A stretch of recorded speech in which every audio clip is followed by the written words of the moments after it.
Just a regular guy here. So I'm going to try something new. I've got a lot of different things that I've done. I've done cabinets for a really long time, and I've never shared any videos of that. And I think we're going to switch this up a little bit. I'm going to share some videos on furniture and stuff that I build.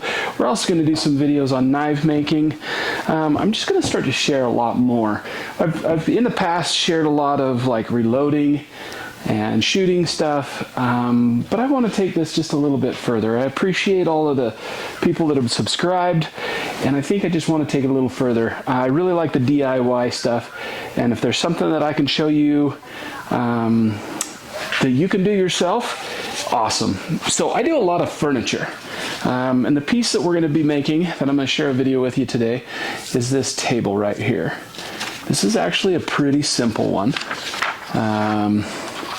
So what I've got here is a piece of white oak veneer. So it's an MDF core with white oak on both sides. And this is just going to be cutting a lot of panels, a lot of pieces, and then we're going to do some veneering on it. This is really a pretty simple piece, but I want to show this kind of as the first one to go. So what I've got is I've got my stuff, my parts laid out here, and I'm just going through and rough cutting. Just using a little jigsaw to rough cut everything.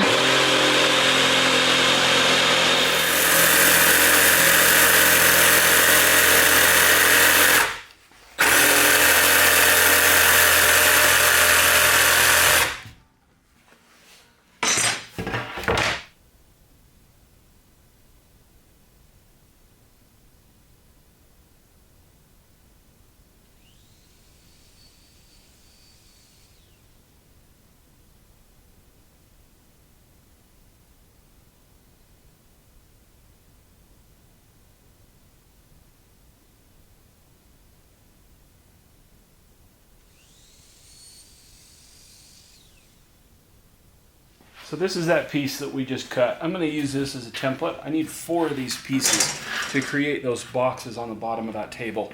So I've trued up my ends. They're nice. I'm still going to take just a little bit off of this so that I go away from that factory edge and make sure I've got a real clean, nice edge with that veneer. But I'm just going to use this as my size because I'm going to cut them all to that exact size afterwards. So I'll show you what I'm going to do here. I'm using this as my template. So I'm just going to trace this piece so I can rough cut it and get it really close, and we'll do that final fit with everything after. It's a lot easier to do that with pieces like this. You might be wondering too how I got this nice curve. So all I did some math, kind of figured out what my center point is, and then I made this tool that I've used for years. I've got these cool little slide. Basically like a compass, but it's as big as you want. A lot of these little tools like this, I believe these came from Rockler Woodworking, rockler.com I believe is what it is. But there's a ton of different places that you can get cool little tools, but basically that's how I did that. Just created my center point and like a compass, but just really big. So I'm going to keep going on this. We're going to cut all 3 of these more pieces so we have 4 total, and then I'll show you what we're going to do from there. Okay, so here is that first piece. I went ahead and I've trued this up on the table saw. I've got a nice 90-degree angle. We trimmed those on the chop saw, so I know those are perfect.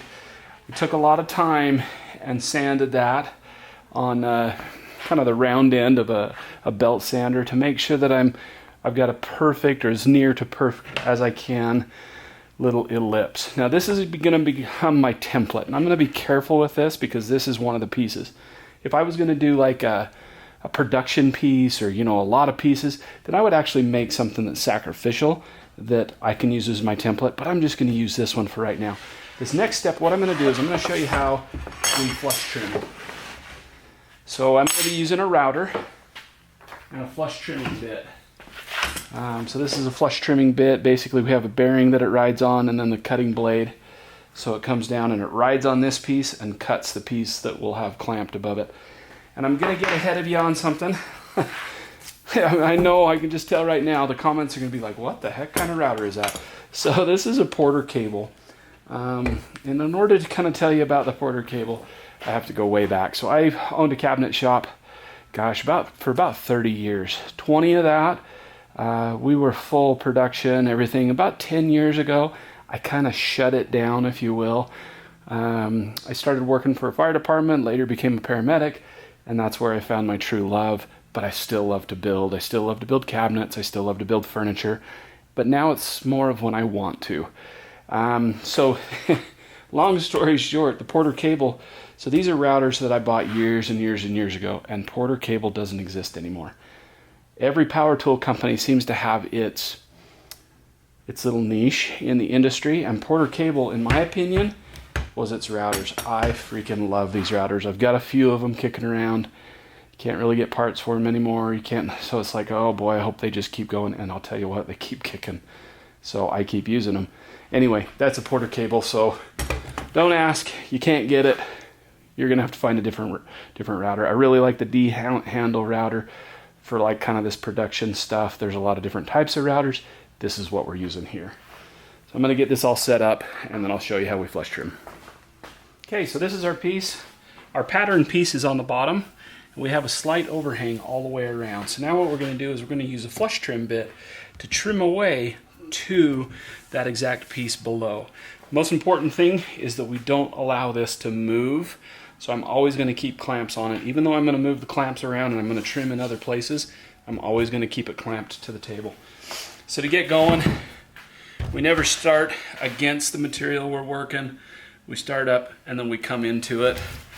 So I'm going to show you kind of the flush trim process.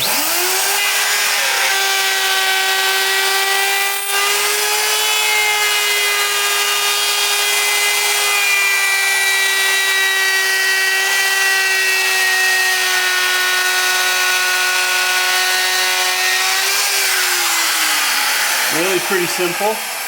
It flush trims to that piece, is nice and perfect. As you can see, we're working with that MDF core, so it's quite dusty. I have some pretty good ventilation in here with some air filters and stuff, but probably a good idea to wear a mask. But yeah, that's this process.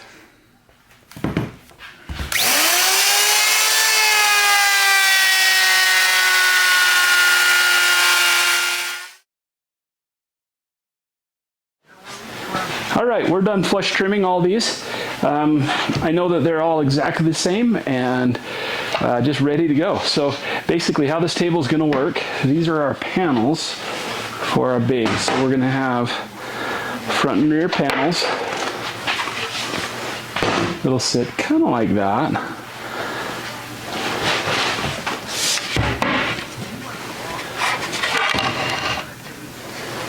Kind of like this.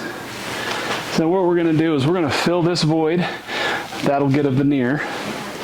And then we're going to fill this void with a curved piece, which will end up getting a veneer.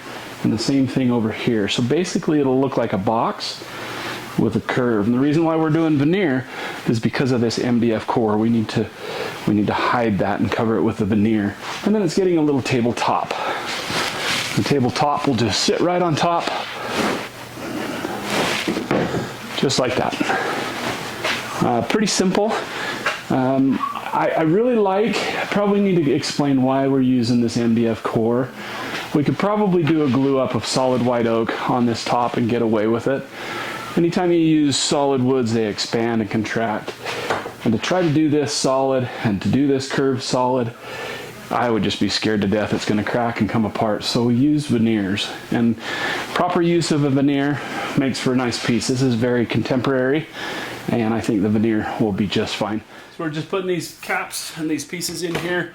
It's pretty simple. Just nice tight tolerances. This is going to be a veneered surface, so we're going to come back and sand that, make sure it's perfectly smooth. If you're curious, the way I'm putting this together is just butt joining everything, gluing it, and then I'm using a headless pin. It's a 23 gauge nail. Hopefully you can see that. Just a small little nail. Hides really nice with just a little bit of putty, but mainly it's that glue that's going to hold it together. And we're just building a very simple box. You can see the two together. That's kind of how they'll sit, just like that. Really pretty simple. Okay. And you're probably wondering how we're going to do this. I started to do it, and then I thought, you know what, we should probably film this. So basically all I'm going to do is put a block in here. And I've got some glue on that block. I'm going to use this piece of 1/4" MDF as a little spacer. And we're just going to shoot a couple of nails. I'm going to space this side. And we're going to shoot a couple nails here without shooting my finger. And once again, these are those headless pins. Like them super. They're super cool. Tiny, tiny little hole. Super easy to hide. A little tiny bit of putty and it's just gone. You'll never know what's there. So I'm going to continue that process, and I'm just going to put blocks all the way up.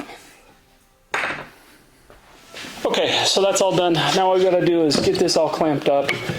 We're going to leave that and let that glue totally dry. And then we can come back in and lay that piece in. I was kind of thinking, you know, as I was doing this, if I were to put a little rabbit joint in there, maybe it would have something to lay into and fit kind of nice, but I think this will be plenty for what we're doing, but it's kind of like hindsight, like, that would have been kind of a cool idea. Anyway, pretty simple. You can kind of tell how that MDF, I don't know if we can get it to do it with these clamps on here, but basically it's just going to slide in there and then lay in, and we'll push it down and glue it all into place. But anyway, one more to do. A little cold in the shop this morning, so we got the fire going, trying to get it warmed up. Let me show you what we've done so far. So I've got the panels put in here. So now I need to go through and sand it. I had a couple spots that was just not quite lined up perfectly, so I put a little bit of Bondo. We're just going to sand those and prep it for that veneer. So I'm going to start sanding a little bit, and we'll probably just jump. If I can get the camera back in here, we'll just jump forward to the actually putting the veneer on. So the sanders I use, I really like just the little air random orbit sanders, but I'm just sanding it first with 120 grit. Okay, so there's our pieces right there. We're all sanded and prepped. It's nice and flat. Now we're going to turn and we're going to work on cutting up our veneer. So this veneer, this is a white oak veneer.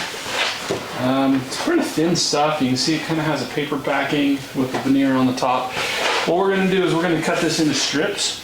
I'm just going to use a straight edge and a razor blade to cut my strips, and then we're going to apply it to those pieces. So cutting is going to be super simple. Literally all I'm going to do is take a measurement, and we're going to just take a razor knife and cut this into strips. See what size we're going to do. The sheet of veneer actually came a little bit bigger than I thought. I thought I was going to get about a 4x4 piece, but all that was available is a 4 by 8 foot of this stuff. So we're going to have a bit left over. That's kind of awesome because I always use this stuff. So our columns are 6 inches wide. So I'm just going to go 6.5. Just do a full strip. And we'll take it from there. Let's mark this out. 6.5. 6.5. Literally just a metal straight edge. Just like that. And then razor blade. Now make sure whatever you're cutting into is sacrificial because you're going to cut and score your table. But I've just got these assembly tables that I really don't care. I cut on them and stuff all the time. So just a razor knife. You can see just how easy. I don't think I cut quite through that backing. There we go. Yeah, you gotta kind of press hard. There we go. So I cut most of the way through. Just make sure you get that backing and the wood. So maybe a couple. There we go. Okay, you can see just how easy that is to cut. What I'm going to do is I'm going to cut a couple strips of this, and then we'll start that applying the veneer. So we'll cut to that point. All right, so we got our pieces cut. These are our pieces of veneer that are cut. We got 6 pieces. So basically what we're going to do this side. We're going to do this little front piece, and then we're going to do our radius Now the way I want to do this, the order that I want to do this, I want the radius to be on top. It's really not going to make a difference. Maybe for this one, you might see that little tiny edge. So I'm going to do our end pieces, and then I'm going to do this radius. So I've got this all sanded, prepped, nice and smooth. I want to make sure it's dust-free. I don't have little chunks of sawdust. Anything where I'm going to be veneering. Just want to clean everything off real good. These are my little pieces that we're going to apply to the end. So basically they're just going to be right on the ends, just like that. Let me move this camera. So we're going to apply these, we're going to trim them, and then I'll show you the big slope piece. So to apply this veneer, it's super simple. So we're going to use this DAP Weldwood contact cement. You're going to want a nice little foam brush and some kind of a J roller, something that you can put some pressure to make the bond between the two. So all we're going to do is we're going to take a little bit of our contact cement. You want to do this somewhere ventilated because this stuff's a little bit intense with the smell. And what I want to do is I just want to coat just a nice, even, wet layer all over my veneer. Now a lot of this veneer is going to be trimmed off, but I'm just going to go right to the edge. And I just want to know that I've got a good, even coat of this stuff. Whoops. Just like that. I'm going to cover both pieces here.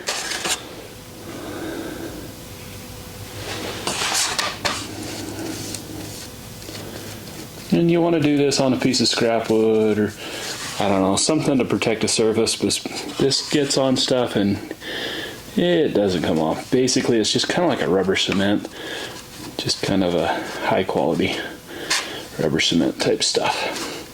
So I got a good even coat on both of those. Now I'm also going to coat my ends where this veneer is going to go. And same thing, just a nice, wet, even coat. Okay, just like that. What we're going to do is we're going to let this dry. And you can kind of touch it and feel it. We want it to be not all the way dry, but just tacky. So you can feel when it's wet. When it starts to get tacky, it doesn't pull off onto your finger. It stays behind and just feels kind of tacky. So it's kind of dry to the surface, but not all the way dry all the way through. So we're going to let that sit, I don't know, 15, 20 minutes, depends on your temperature, humidity, stuff like that. But we're going to let that dry till it's just nice and tacky. Then I'll show you how to apply. Alright, time to apply it. So basically, I'm going to look at my grain. This is going to be kind of hidden on this piece of furniture. But I want to make sure I'm putting my grain in the right direction. You got one shot at this. As soon as it touches, it's going to be there. So I got lots of space around this one. And I'm going to roll this. And this is where it bonds and really get all the edges really, really good. Quite a bit of pressure. And this is what creates that bond. Now to trim this, all I'm going to do, I'm just going to use a razor knife and be really careful and trim it flush. But basically, you can see just how easy that is to apply. So same thing on this piece. Now, a longer one, we're going to be a little bit more particular because we don't want it to bond and be out of alignment. So I'm going to show you a couple little tricks you can do with that. So I'm holding my razor blade nice and flush to the piece, and I'm just cutting into the piece. So I'm getting that nice flat edge. Hopefully you can see that. And then to cut down the side, nice flat against the workpiece, And just the same thing. Nice cut. We can kind of work our way right down that, holding the blade nice and flush. All right, I've got our glue applied to the veneer and to the wood. I just wanted to share a couple other things. So one of the tricky things with veneer is as soon as that contact adhesive hits, it bonds. So you got to be really careful when you're doing a long length that we're not slightly off layout. I want the grain to look good, but worst case, I don't want that piece to not cover and have some exposed, uncovered area, if that makes sense. So the trick is to lay it down, line it up, but it's going to bond as soon as it hits, and especially on a curve like this. It's going to try to touch here and there, and it's going to be hard to get laid out. The other thing that I want to think about is I want to work from the center out so that I don't get any air bubbles or anything like that. So one way to do this, and the whole thought with going through this, the furniture and the other stuff that I like to build, is I want to show you kind of a do-it-yourself way to do things. So I'm going to take an extra chunk of this veneer that I just had left over that was going to get thrown away, and I'm just going to cut some little strips. And you can use cardboard for this, you can use some cardstock paper, whatever. But the whole idea of this DIY stuff is I want to show you that you can do this just with what you got. There's a lot of tools for veneering that will actually cut strips for you and do all kinds of stuff. I've actually got one little tool, like say if you're going to do a thin piece like a shelf or a tabletop that you can pinch onto it, that's got blades that you just run around and it cuts the veneer. But I wanted to show you basically just using a razor knife. Go slow, be methodical, but you can use stuff like that to cut it. So I'm just cutting a bunch of these little strips, and I'll show you what we're going to do with them here in a second. And again, you can just use cardboard. I usually use cardboard for this. One thing that you want to be careful of is you don't get something on your material like sawdust or a chunk of something. One thing that I don't like about cardboard is sometimes you get those fibers, and when you're cutting it with a razor knife and you just get the chunks of cardboard. We don't want anything like that between the veneer and your piece that you're working with, because that'll cause you bumps and problems in the future. So we're going to let this sit. This is taking a little bit longer, and then I'll show you what we're going to do with all those strips. Okay, we're ready to get going on this. So I've started laying some of these strips. These are the strips that we cut. Basically, we're just going to lay them in there, and it's just tacky enough. It'll just kind of hold them. So we can put these strips in here, and they'll just kind of stick there. That'll keep a barrier between our veneer and our piece while we're lining this up. So I can kind of line this up, make sure I've got a little bit of trim that I can trim out from around it, and then I can start to slide these pieces out. Now as I go, now I can start rolling, and I can slide. And you can kind of see how that's keeping them from bonding until I want them to. Otherwise, it just turns into a nightmare. Stick it down good, and we work our way down. And it's really that easy. So now we've taken some MDF core veneered wood and made it look like it's all solid.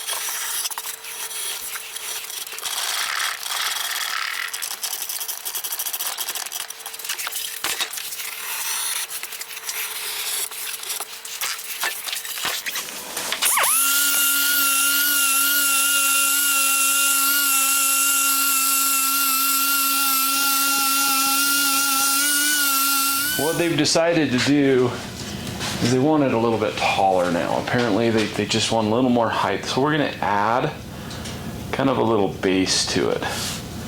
So we're gonna add about 5 inches of height. We're also gonna add a little support. I don't like the idea of this top having no support, so we're gonna add a little support in here for it. So that's what we're gonna work on today. The whole point of my channel, whether it's the reloading or the furniture stuff or the blacksmithing, I kind of want to keep it the DIY sort of vibe. So a lot of stuff you're going to see me use today. It's kind of some bigger equipment that I use in my shop, and I don't want anybody to feel like, oh yeah, well gee, this is supposed to be DIY. That's the whole point of this. So I hope that maybe take from this, and you can do whatever you want. If you're really into woodworking, then you start to acquire some equipment. There's smaller versions of stuff that you're going to see me use. I'm going to use a planer today, a table saw, a joiner. There's actually benchtop versions of all of that. So if it's something you're into, then by all means get the best, because that's what's going to work the best. It's going to last the longest, whatnot like that. But you got to start somewhere, right? So what we're going to do is we're going to surface up some boards. And this, again, you don't necessarily, we can buy this material S4S, meaning it's surfaced on 4 sides. It's more expensive to do that, and I like just bringing in the raw lumber. This is a 4/4 material. So 4/4 meaning basically 1 inch, but it comes smaller than that. This is about 13/16. And then I've got a piece of trim that I'm gonna salvage this and surface it down and use this for one of my main supports. This is all rift sawn white oak, so it's kind of a little spendier piece of wood. What we're going to do is we're going to start by joining it, and we're going to rip it to our width, and then we're going to plane it down. So let's get after that. First step is the joiner. So that is right over here.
Here. So we start about 13/16. I'm going to end at about 13/16. Right now this is close to an inch, probably 15. We throw tape on it.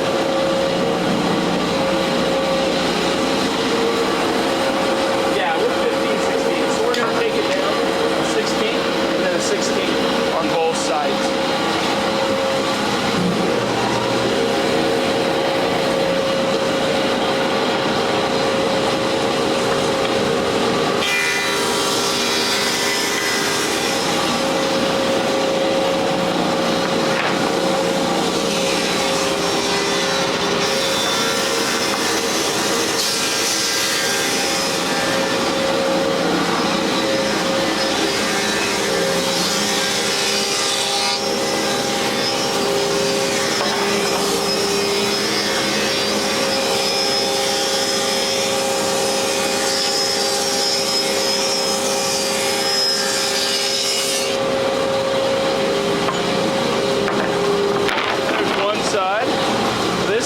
actually has an upgraded cutter head. So I ended up buying, I think it's from Bird Tool.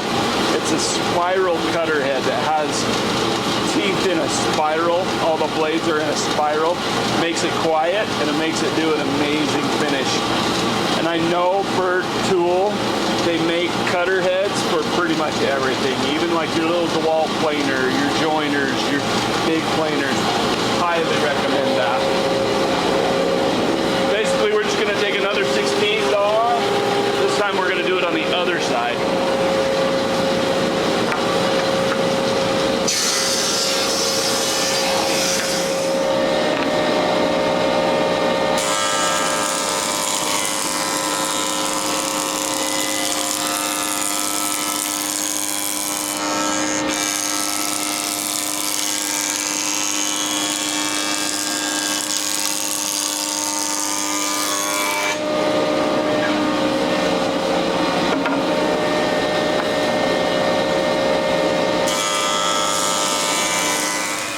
So here's our parts we're going to use. We're going to go through and sand them. Before we do that, I'm going to get rid of, this is all our cutoffs. Nothing goes to waste in my shop. This becomes firewood.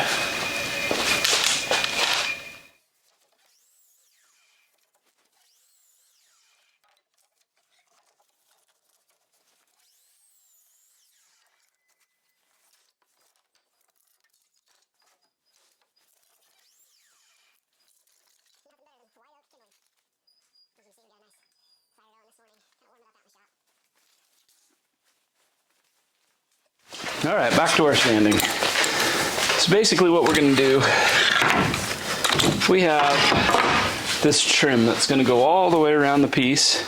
So I really want to make sure one edge is sanded and one flat is sanded. I'm going to keep this corner square, but I'm just going to break the edge with the sander just so I got a slight little bevel, a little kind of round off that edge, just so I don't have a square, harsh edge.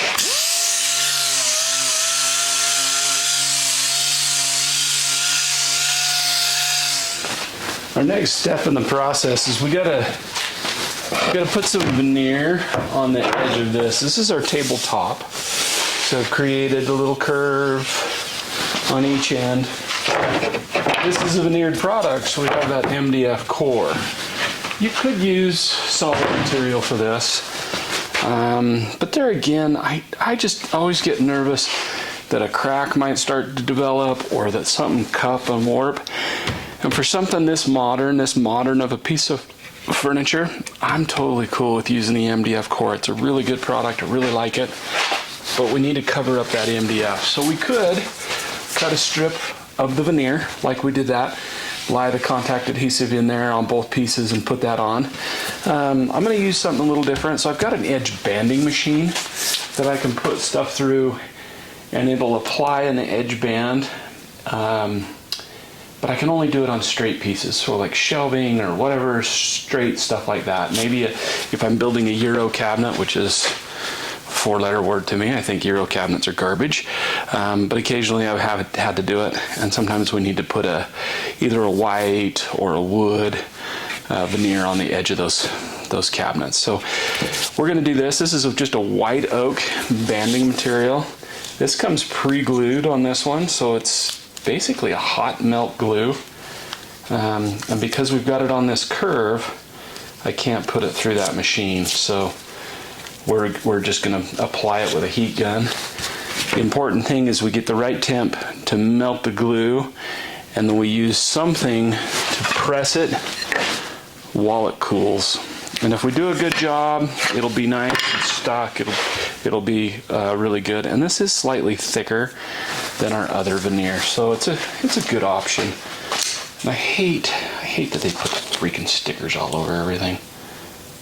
Then you can't get it off, and try to sand through the adhesive. Such a nightmare, such a waste. So yeah, I guess we'll just throw that away. So we're gonna go through the process, and I'm gonna put this on. I'm gonna show you how I do it.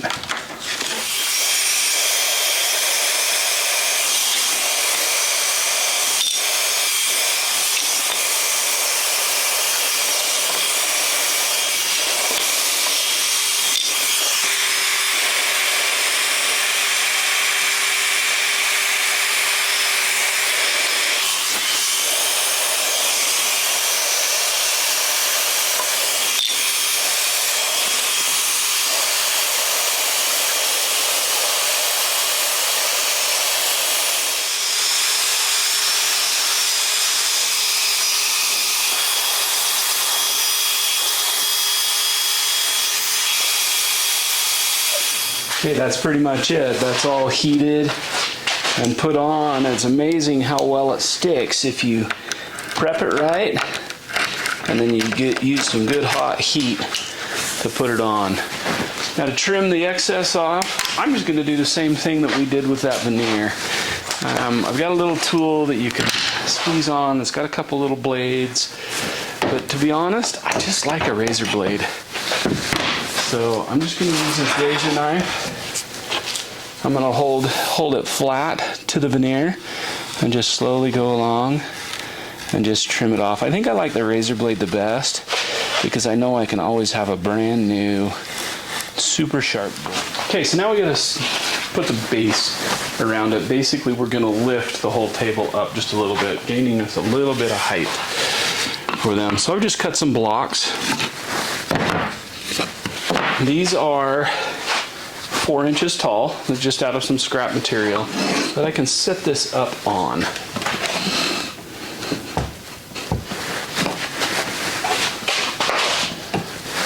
So I've got it on my nice flat surface here. And we're going to put both of them just like it's going together, just the way it's going to be.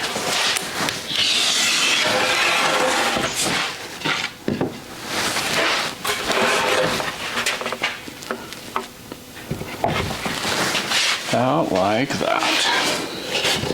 So we're going to have a 1-inch space between the two.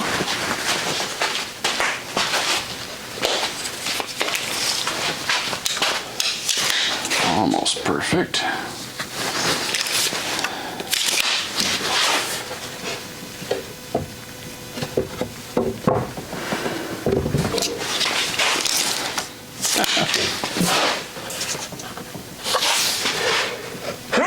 Oh, excuse me. That looks almost perfect. Okay. Gosh, so close. Okay, that's right where I want it. This is how it's going to look, and we're just going to put this base all the way around. So the base we cut is 5 inches, so we're going to lap onto this 1 inch. And I'm going to get a real good glue line all the way across that. Want to be careful that I don't get glue going up, up on where it's going to, you're going to see it. It's going to look nasty, but basically just like that all the way around it. So we're going to cut some miters. So I like to hold it up right where it's going to go and mark my wood. 45, and right here, a 45. Let's go over to the chop saw. So the easiest way to cut this, and if our saw will allow us, is just to hold it against the fence. We've got to make sure our fence is nice, straight up and down, and then just cut through. Now it just depends on your saw. If you've got a big enough saw to perform this cut, then awesome. This is a 12-inch, a 12-inch DeWalt compound sliding miter saw, I think is the full term. And I'm just going to cut right to that mark I made.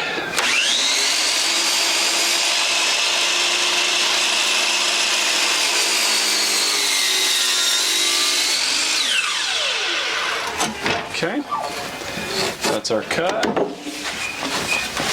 Okay, so this is the piece we just cut. I'm gonna line all these up. Looks super good. Okay, let's cut a couple more.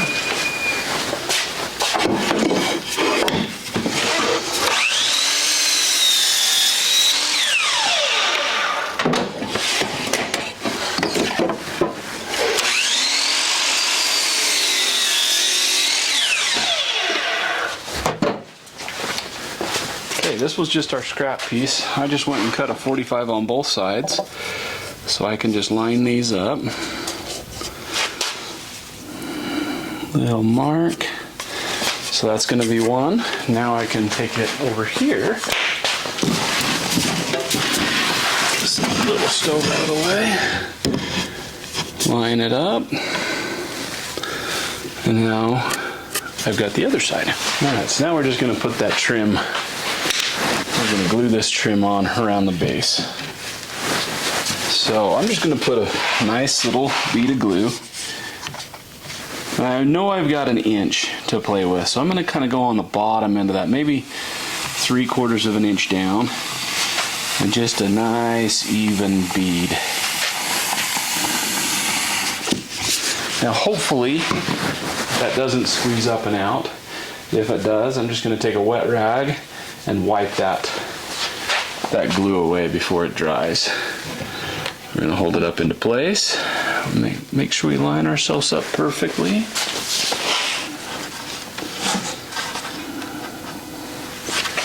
And then this part, we're just going to use those same little headless brad nails.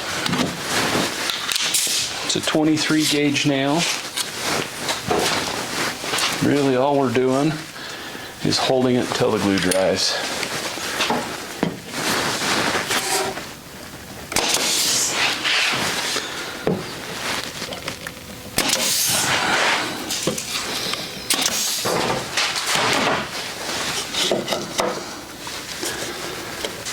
Probably be easier to do this without the clamp, but you know.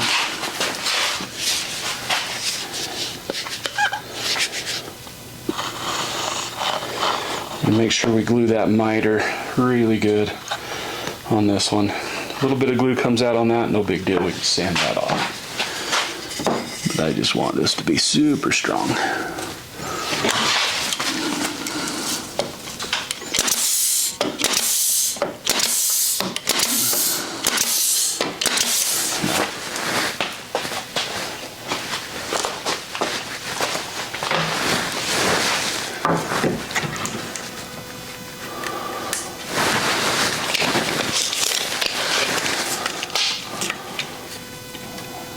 Okay, that looks pretty good right there. Set back about 3.5 inches. Give ourselves a... I'm going to lift this blade as high as it will go. The reason why I do that is because this becomes a little bit more up and down, so I'm not cutting quite as far. 1 inch. Okay, and let's cut that notch.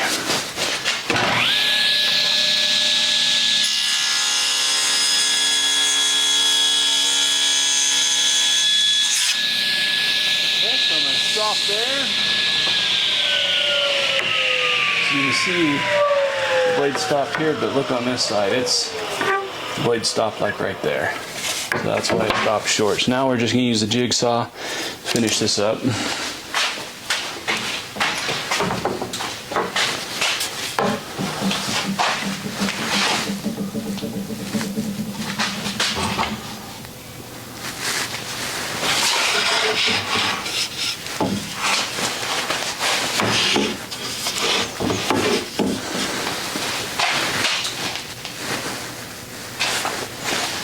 Okay, so you can see on this one why we put that blade so tall, so the blade stopped on the bottom, clear about there, even though all we could see was to there. So I'm going to finish this notch up.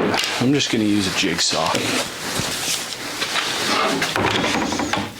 And I'm weird, I like to hold the jigsaw upside down. It just shows me what I'm doing a lot better.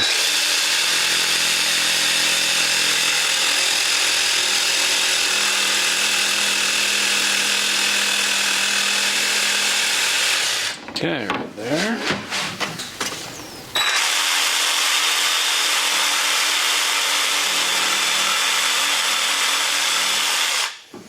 And I just left my line, so if I need to shave that or something to get a nice fit, then I can do that. Oh yeah. I think we'll trim just a skosh off there. I should have just taken that line off. That looks super good. We get that slight radius, so my notch is angled just a little bit. Yeah, I gotta take off maybe a 1/16 of an inch. So that's perfect.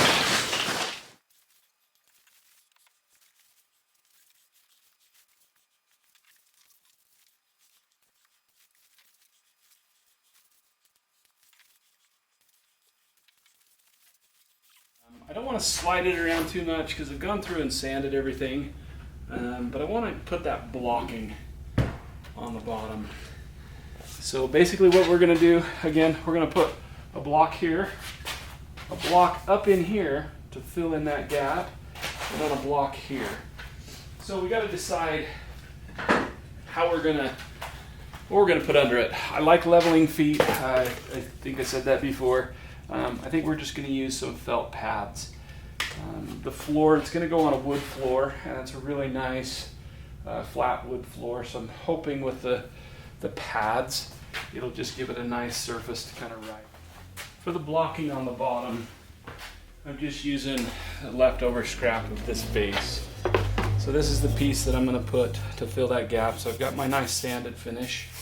So I'm going to put that in there. I'm going to glue it. I'm going to make sure I don't put that glue where I'm going to see that down in, because we are going to get some stain down in there and stain it. So perfect fit. And we're just going to pin this into place. Just hold it till the glue dries. The ends, however, I want to be a little bit more structural. This is going to be what the piece kind of sits on. So I'm going to pocket hole screw this. So if you can see this, these are pocket hole screws. So we use a screw with a shoulder. Just goes in and goes through like that. It's incredibly strong. There's all different ways to cut this. These little pocket holes. Show you a couple different things. I have a machine that I can put it in that does it, but there again, I want this to be DIY. So I'm going to show you a couple different things. This is the company, Craig. I think they're the ones that kind of pioneered this. So there's little jigs like this that you basically just put on. You clamp it on your workpiece, and then you drill that hole. There's also a jig like this. I love this thing. Basically, you just clamp your piece into it, and then you run your drill bit right down through the back, and it'll cut those holes. Comes with a cool little stop collar, so it stops at just the right depth. It makes an incredibly strong joint. It sounds crazy. I think it's a stronger joint than a dowel joint. It holds it together super tight. It actually pulls the piece together when gluing, so I think you get a better glue joint. It's just all around an awesome joint. I use it all over the place, a lot for face frames when I'm doing face frames. But yeah, super good joint. So I'm going to glue my sides so that I get a good bond everywhere.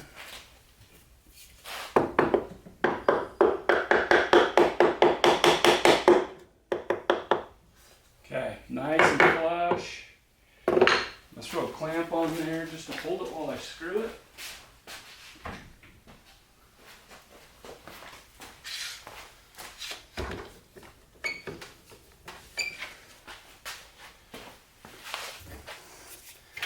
These particular ones are just a little square drive screw. And it's that simple.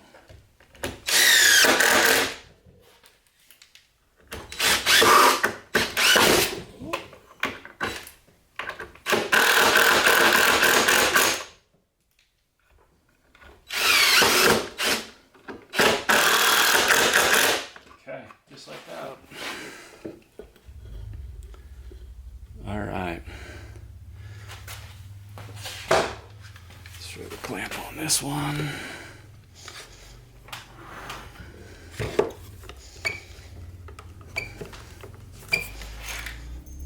And throw our screws in. Oh! It's trying to slide on me.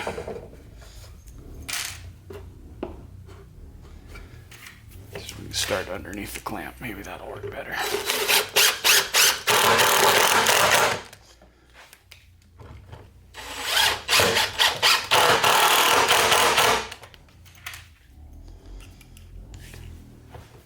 Alright, so it's time to stain. Everything's dry, everything's been sanded. This is a stain that was provided by, I think it was a Finnish guy, or somebody that did like the railing or something. It's supposed to be a really dark, yeah, it looks pretty dark. I'm a little nervous if it's going to be enough, but I think it is what it is. We're going to try to make it work. So let's start the stain process. I think what I'm going to do is I'm just going to speed this up, so you don't have to sit and watch me stain this whole piece.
Back, so a crazy thing happened when I was staining it, and I feel super stupid, but I was in the middle of staining and the camera battery died.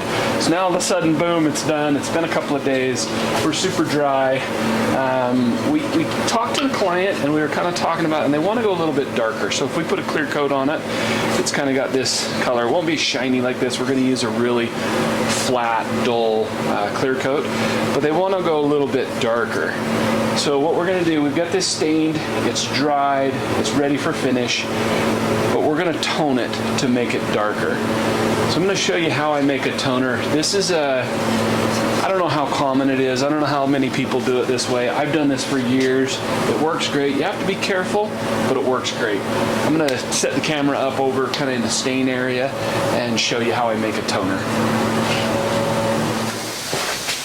All right, so this is how we make a toner. I primarily have worked with lacquers. I really like lacquer. It's super forgiving. It creates quite a durable finish. I don't typically use lacquer for like tabletops necessarily, or something that's going to see a lot of wear and tear, but furniture, it works great. So the products that we're using, this is all from Sherwin-Williams. So we have a fast dry vinyl sealer. I really like this because we get a little bit of a build thickness, and then it's easy to sand. So as you put those first coats on, it'll raise the grain of the wood, and then we can get a nice scuff sand and kind of take that grain off, and then it's got a good build thickness so that when we go do our top coat, it creates a really smooth, nice finish. Kind of show you like some other samples, stuff that we've done.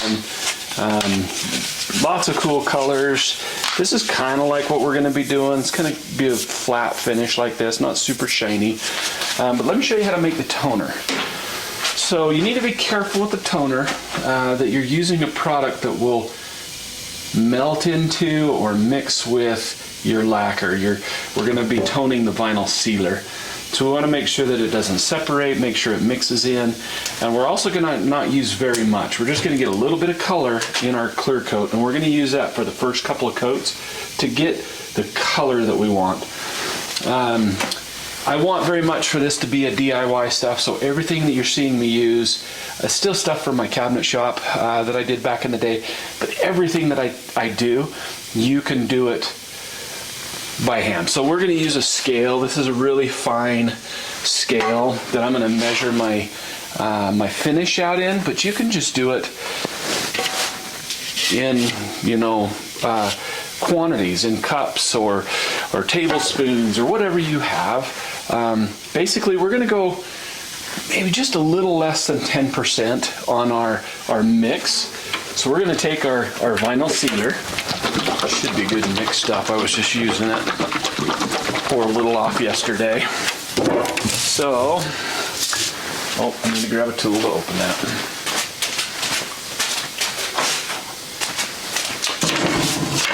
So we're gonna open this up. We're gonna pour off just a little bit. When I did that sample, I ended up pouring off about 125 grams, and I put about 10 grams of stain in it. So we're going to use our fast dry vinyl sealer.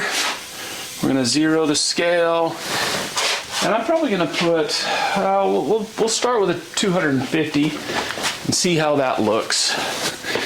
Grab a couple rags here. A lot of times this might get a little messy, so be prepared with a rag. So we're just going to take this and very carefully pour it into our cup. So we're going to go, let's go a little more, let's take it to 500. So I go about 500 grams, right about there. That's close enough. And this is going to be for our toner. So this is how we're going to color the wood just a little bit darker. So I got 511, that's close enough. I was figuring about 250 to 20 grams, so we'll probably go 35, 40 grams of the stain. Hopefully there's enough in here. It's almost out. The lighter you go, the less stain you go, the less color you're going to put on the surface. One bonus with that is that you will have a little bit more even. Like, we've got to be very careful as we put layers. So we're going to darken it and darken it. But each time we hit it, we're going to darken that section. So we got to be really even. So we don't want to go too much. We're going to zero our scale. We're going to be just under 10%. Now you got to be careful. You want to work with some samples first and make sure you don't have an adhesion problem. As you start to put other materials in, you could mess with the adhesion of the lacquer, so you kind of want to play with it. I've had great experience with the stains that I use. All right, so that's 40.1, that's about perfect. Okay, so let's close this up. I'm getting it all over myself, hopefully. So now we got 500 grams of the vinyl sealer and about 40 of the stain, and you can kind of see how that's already got quite a bit of color. And I can see that it's mixing well. It's not separating. A lot of times if it doesn't want to mix in, you're going to see little clumps and it's just not going to be a smooth mix. I like where this is going. Now, all my finishes, I pretty much spray everything. I have a lot of different equipment that I've used over the years. And if you're going to get into this and you really like this, I would really recommend you spray your finishes. It's so much better. You need to do it in a well-ventilated area. I'm lucky enough I still have my spray booth. But do it out in front of your garage or whatever, you know, on a good sunny day. Spray and do little light coats like that. The equipment that I use, I've used a lot of stuff, honestly, from Harbor Freight from back in the day. I'm going to pan the camera over here to this wall. So I got a bunch of different guns. You can see those ones across the top there. Those are actually Harbor Freight guns. And I would use them for different colored lacquers and stuff like that. I found a really cool system that I'm going to show you. So 3M is the one that started this system. And I don't know if it's been long enough now. They don't have a patent on it. You can use the 3M stuff, but you can also, this other company called Refinish has the same product. So I have a couple of different guns that I really like. This is an Anestawada. I hope I'm saying that right. And this is just a Craftsman gun. What you can do is you can buy this adapter that goes on the gun, and then you get this little kit, and it comes with, open this up, and it comes with sleeves. They're just a thin plastic. And then you have a cup and a lid. So we have our cup. Doesn't hold, it's just to hold the sleeve. We put our sleeve in it, and then we have these tops. These tops are cool because they actually have a real fine filter in it. So that's kind of cool. You put this together, and then you twist the ring on, and there's my cup. Now, with my gun, with this adapter, take this little cap off. I can screw this on, and there I'm spraying. This is a little bit more of an automotive. They use it in auto body shops a lot, and just recently started using it in the cabinet shop. I freaking love it. To clean my gun out is so much easier. Again, I work with lacquers, so I'm not as particular as say somebody that's painting cars, but to take it apart, I take my lacquer cup off. Comes with these cool little plugs, so I can plug that, and I can store that while I'm between jobs or whatever. And then my gun, I use a little squirt bottle of lacquer thinner, and I just spray this and spray the gun in the booth and kind of rinse it out. And then I'll put a little bit of lacquer thinner in it, just like that. Throw a cap on there, and I can hang that up. And it's constantly just soaking and keeping it clean. When I go to put a new color in, I spray that lacquer thinner out, and I'm ready to put a new color on. It's so easy. I'm not taking my guns apart near as often. I'll still take them apart and clean the whole thing, maybe between jobs, but I'm not every single time I'm spraying a piece of furniture, happening to put it away and clean it at the end of the day. I just put it like that, and then it can sit on the shelf. So anyway, we're gonna mix this. I'm gonna show you how we, not mix it, we're just gonna pour it in and set this up, and then we're gonna spray some really light coats of this toner we made. So we've got our sleeve.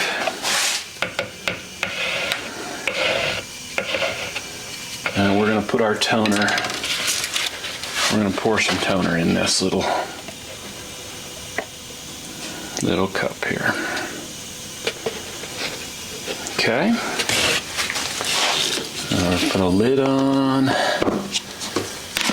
Put our cap. Typically my guns, the way I've done this Inestawada I use for my whites and colors.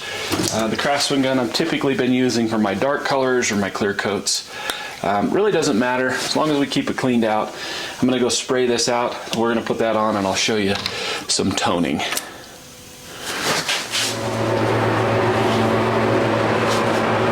I'm going to try using this little mic. I hope you can hear me. The spray booth is on. So we've got our toner that we mixed up. We're just going to screw that onto our gun, and we are good to go. This is a lacquer, so we want to be using a respirator, and I'm going to put that on here in a minute, but I'm going to show you this as I go. I've got the spray booth going, so I've got good ventilation. Trust me, I heard and felt the collective groan from everybody when I said, yeah, I'm not really worried about cleaning my guns after every single day. I know, it's lacquer, it's easy. So when we do this, we're going to want to keep moving, nice, even coats. And we don't want to concentrate too much on one spot because we'll have a dark spot. So we're going to blow this off a little bit. Okay, so now we're going to lay our color down. You can see how dark that goes, super quick. We're just going to real even.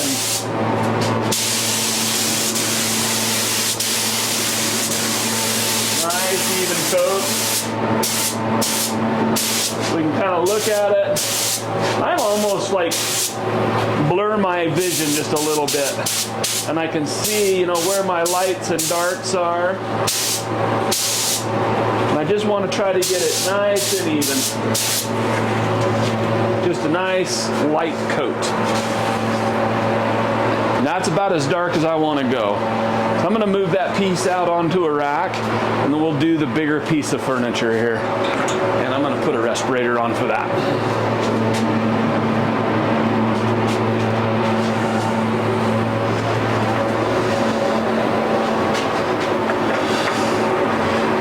Okay, that piece is hung up. Let's get a respirator on here.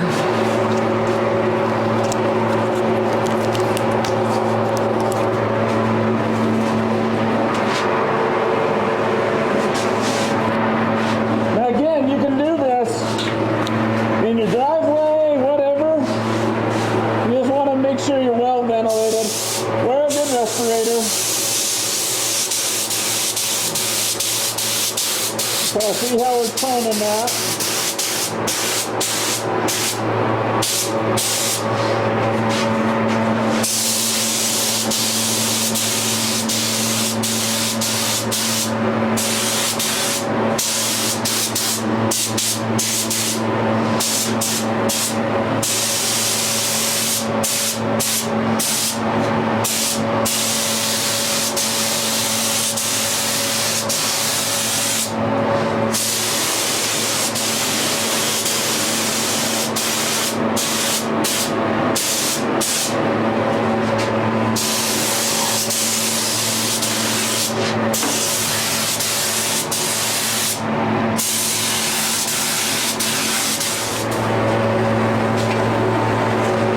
Next coat, this is just the clear coat. This is just that vinyl sealer. So we want to make sure that we let this dry, and we're not going to scuff sand. Usually you scuff sand between each coat, but we're not going to in this case because we have that toner, and we don't want to sand through that toner anywhere and kind of create a mottled look. So I'm just going to give it a nice even coat of the clear coat. Yeah, I'm not going to do it with my mask. Got the spray boots running. Nice even coat so you can see this and you can hear me hopefully. Just a good even coat. We're not going super wet. Just a nice even coat. You hit that edge.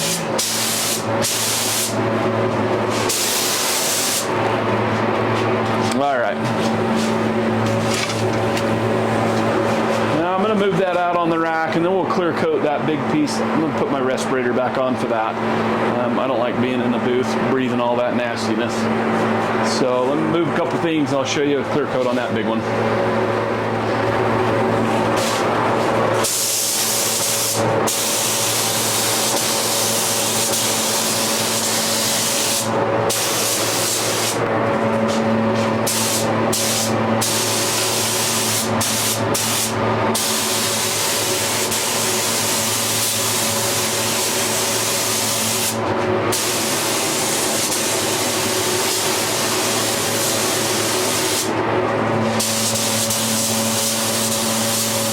All right, we're pretty much ready for a scuff sand.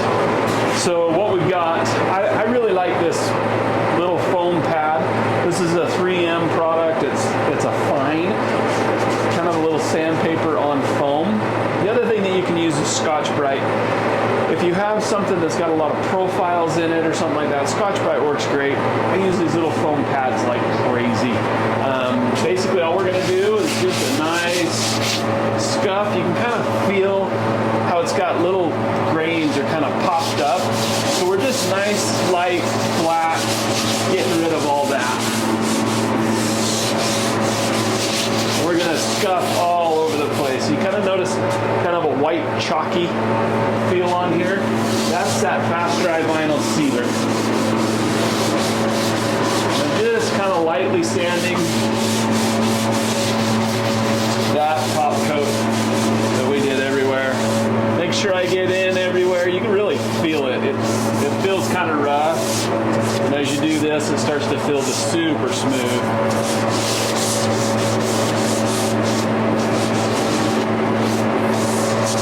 If you're digging my little rotating finish table, super easy to build. All it is a Lazy Susan ball bearing mechanism. And I just basically built a box with a little platform. So handy. Anything I'm painting, finishing, working on that I just want to move it around, it works so good. Oh, a little sliver. Ouch. Kind of cool to take all that veneer that we did and see it come together on a piece. Hard to believe this is all just MDF with a veneer.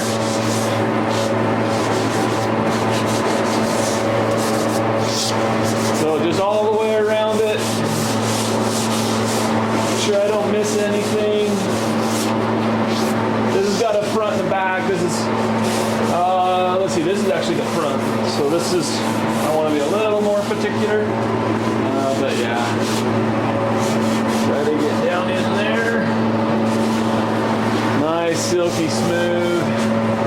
Feels pretty good. Make sure we don't forget anything. Okay.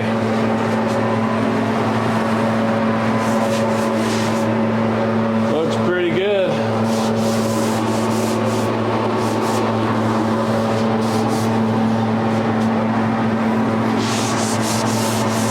Got it all. So now the next step, I'm going to go through and I'm going to blow it off really good. I don't want any chunks of wood or sawdust. I don't really care about the white chalky stuff because that'll actually just melt right back into the finish. While I'm doing this, I'm just going to feel everywhere. Make sure I've got it all nice.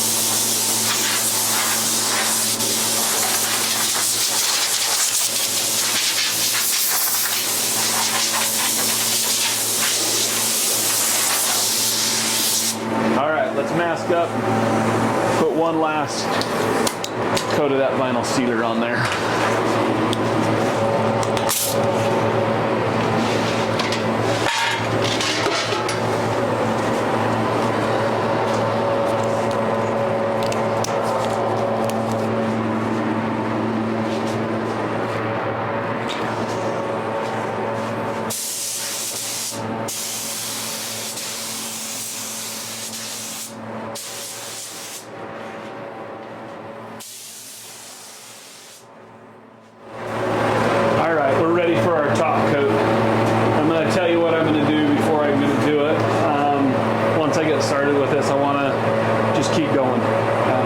So this is where all the techniques that you've built up until this point, doing your sealer coats, this is where it all comes together.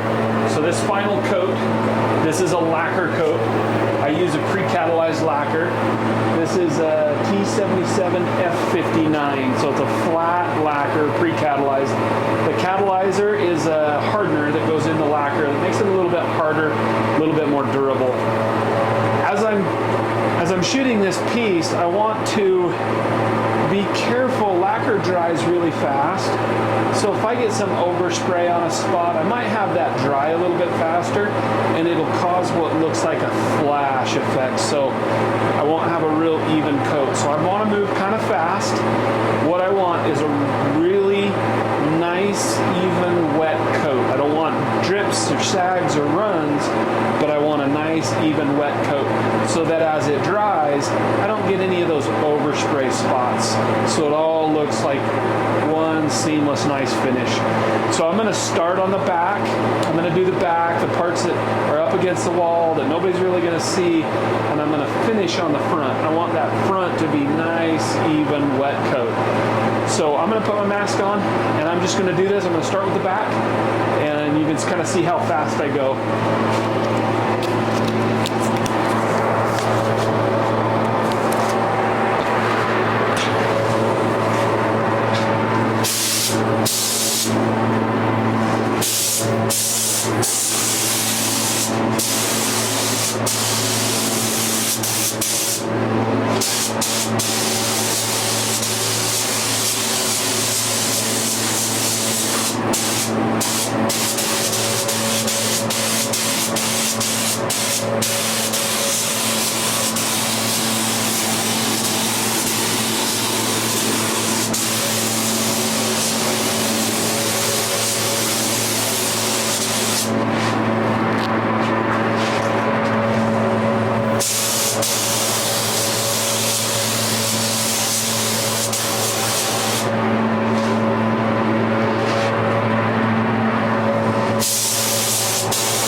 All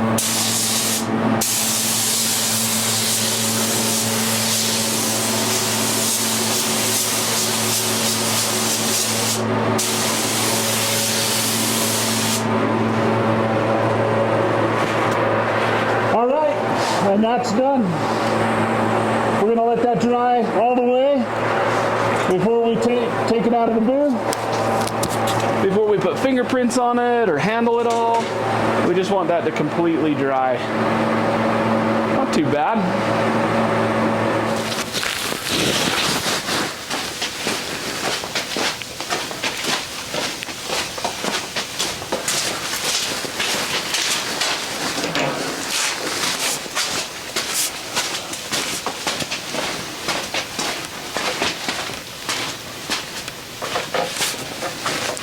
Okay, so we're all done.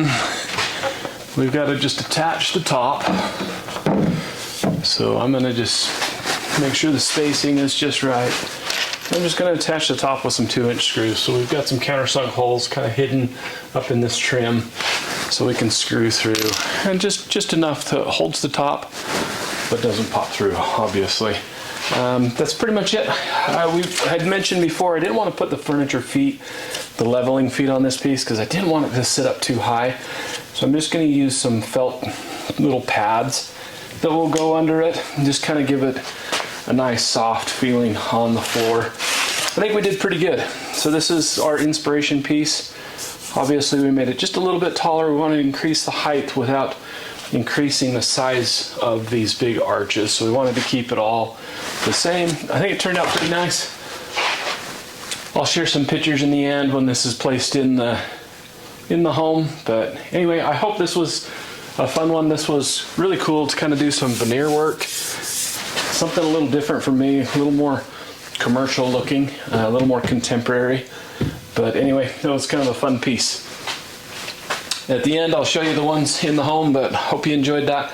Stay tuned. We're going to be doing a whole bunch more. I've actually got 2 other pieces of furniture that we're going to start. One of them's quite ornate, a cool little table. It's going to be built out of walnut with some custom turned legs. And then the other one is going to be like a display with some really cool LED lighting. So I'm excited to show those with you. Anyway, hope you enjoyed that. Well, you made it to the end. That was a fun build. I know that was a really long video. Longest video I think I've ever done. This is it placed in the home. We delivered it today. I thought it turned out just beautifully. Anyway, if you like what you're seeing, make sure you hit that like button. Subscribe if you want to see more. I'm super excited about the pieces that we're going to start building. And I will share those as fast as I can. Thanks again. Happy trails.